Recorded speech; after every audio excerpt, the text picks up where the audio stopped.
Hello, welcome to Bards in the Basement. Today I will be doing a reading of Break of Day by John Donne. John Donne is a 17th century English poet. One way of thinking about John Donne, well, there's two John Donnes. First, John Donne, Jack Donne, is the young, bawdy, cynical, lustful poet that celebrates love and lust and sexuality.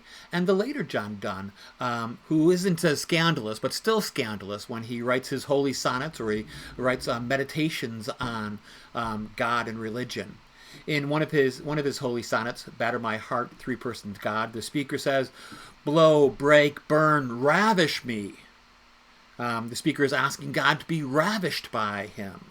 And so we have the same type of language used in the earlier poems as the later poems. But in the earlier poems, it's about men and women. In the later poems, it's about humans' relationship with God. So let us look at the poem. The Break of Day is on the left-hand side of your screen, and on the right-hand side are the literary terms that I will be mentioning or directing you to look at as I go through the poem. Let's hear the poem all the way through, and then we'll go back and see what Donne is doing line by line, stanza by stanza. All right.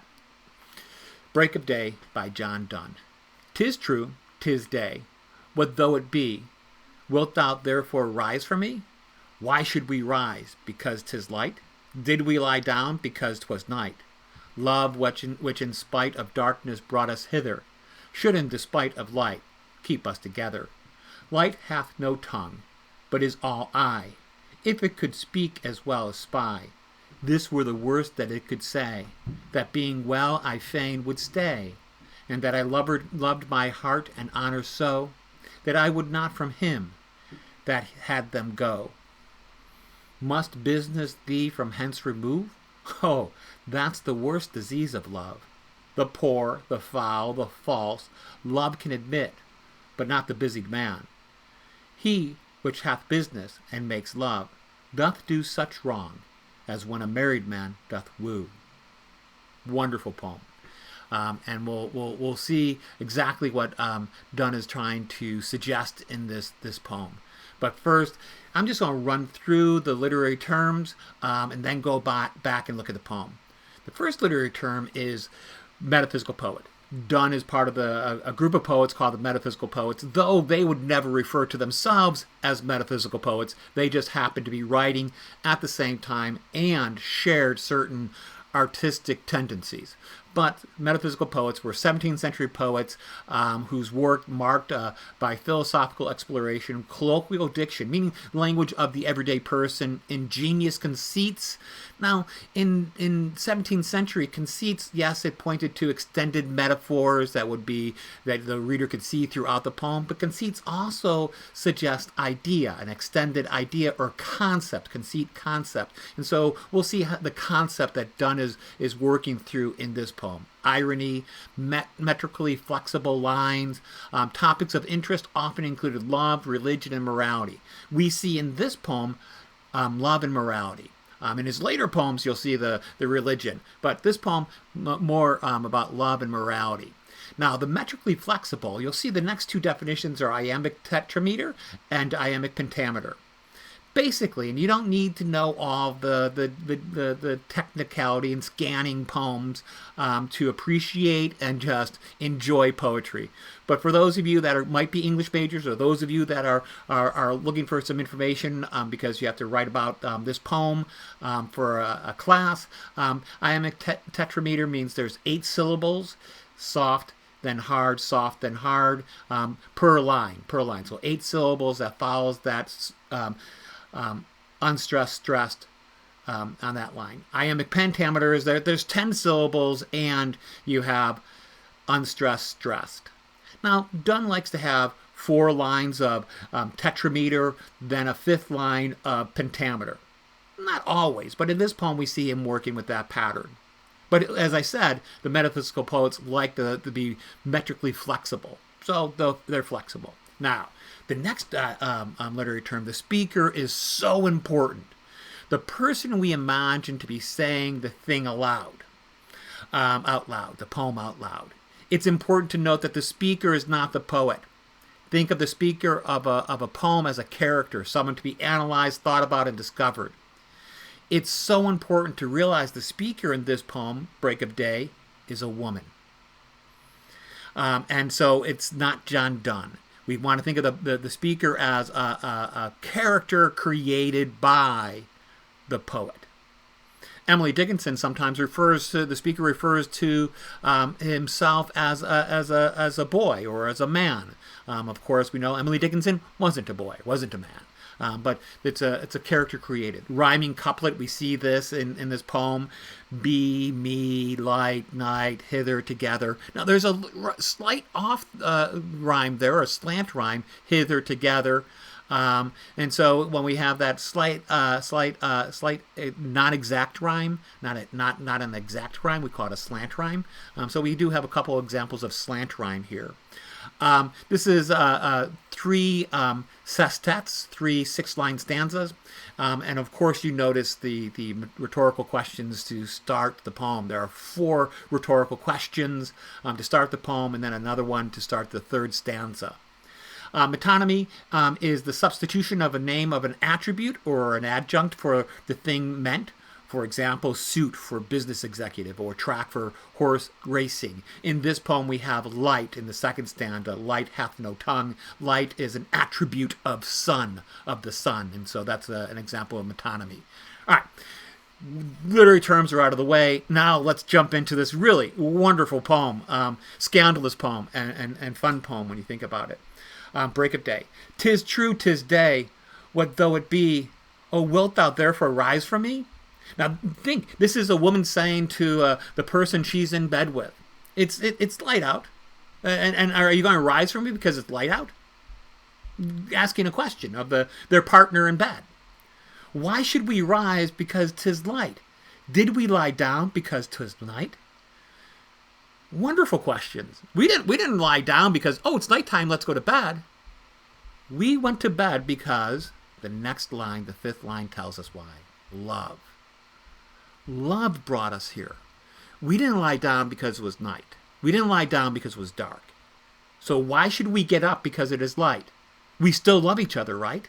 Regardless of whether it's day or night, we still love each other. So love, which in spite of darkness brought us hither, should in despite of light keep us together. Just because it's light out, or just because it's dark out, we still love. Actually, those last 2 lines, every time I read them, I think of the Captain and Tennille song, love will keep us together. So, yeah, love will keep us together, not darkness, not light. And so the speaker raises questions. Why did we go to bed? And we went to bed because we love each other. And what should we do? We should stay in bed because we love each other. That's wonderful. Don't get up and leave. Stay. Hang around a while.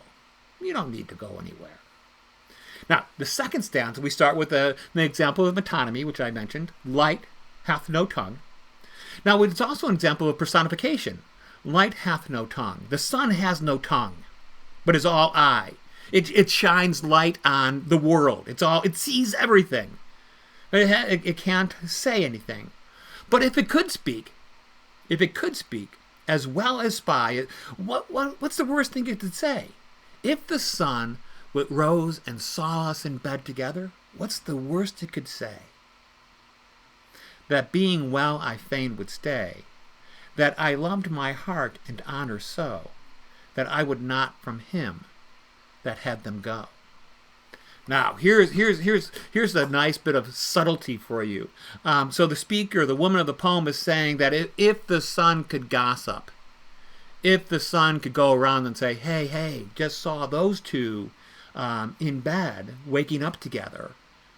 Actually, the worst thing that they could say is that she was willing to let her honor. Look at the 5th line of that 2nd stanza. I would sacrifice my honor. I would sacrifice my honor if other people found out that we spent the night together. Now, we could talk about the double standard, absolutely. So a young man in 17th century might not have to think about his honor so much. That if people found out that a young man spent the night with a woman, it wouldn't be as scandalous. There wouldn't be a question of honor. But here, having the speaker of the poem a woman, there is the question of honor. But I'm willing to sacrifice my honor, that being well I fain would stay, and that I loved my heart and honor so, that I would not from him that had them go. I love him, my heart. I love him more than my honor. I would rather my honor go than you to leave my bed. That's a powerful statement by this woman. Please stay. We didn't go to bed because it was light. Because it was dark. We shouldn't get up and leave because it is light, because we love each other. And if the town gossiped, if the sun, the world could gossip about us, the worst they could say is that she was willing to sacrifice her honor because she loved you. Oh, so much. So it's a love poem from the woman's point of view, and it professes what she's willing to sacrifice in the name of love. Now we have the third stanza. Must business thee from hence remove? Do you have to leave because you have business? Did you just say I got business to take care of? I got things to do today. I got to leave. I got work to do. That's your excuse? That's your excuse? Oh, that's the worst disease of love, the next line says. Business is the worst disease of love. You're too busy to be in love. You're too busy to stay and linger about, lounge about with me. The poor, the foul, the false, love can admit. If you're poor, don't have a lot of money. If you're foul, possibly unattractive, possibly not the best looking person. If you're false, a little deceitful, dishonest, love can admit that. You can be in love. Love will admit that you into the world of love, if you will, but not the busy man. Not the busy man. He which hath business and makes love doth do such wrong as when a married man doth woo. If you leave me because you're busy, if you sacrifice love for business, that's as bad as a man having an affair. He which hath business and makes love, falls in love, doth do such wrong as when a married man doth woo. If a married man is wooing somebody else, that's wrong. If a lover is saying, I gotta leave because I have business to take care of, that's wrong. That's the same thing as the unfaithful husband. This is once again, as I've said already a few times, this is a wonderful poem. It's a very playful poem. Oh, please don't go. That was the morning lark. But we didn't lie down because there was the nightingale. We went to bed because we're in love. Don't get up and leave me now. And if the world found out about us, the worst they could say is that I love you more than I love the idea of my honor. And there's the question of morality. What's more moral? To stay with the person you love? To say I love you so much, I'm willing to sacrifice my good name, my good reputation. And playfully, she's kind of like trying to build an argument. She's building an argument. We went to bed because we love each other. I'm willing to have gossip and people say mean things about me, if you will, and lose my honor. Oh, my last argument, if you're going to use business as an excuse, oh, how dare you? That's horrible. Our love should be more important than your business. Linger, lounge about for a little bit longer. So it's a wonderful love poem from a woman's point of view. The speaker of the poem is a woman trying to persuade her partner to stay a little bit longer. And so this was scandalous. This was scandalous that a woman would be making this argument. It's scandalous that she's willing to sacrifice her good reputation for love. So this went against some of the morality of morality of the 17th century. So I hope you enjoyed this poem.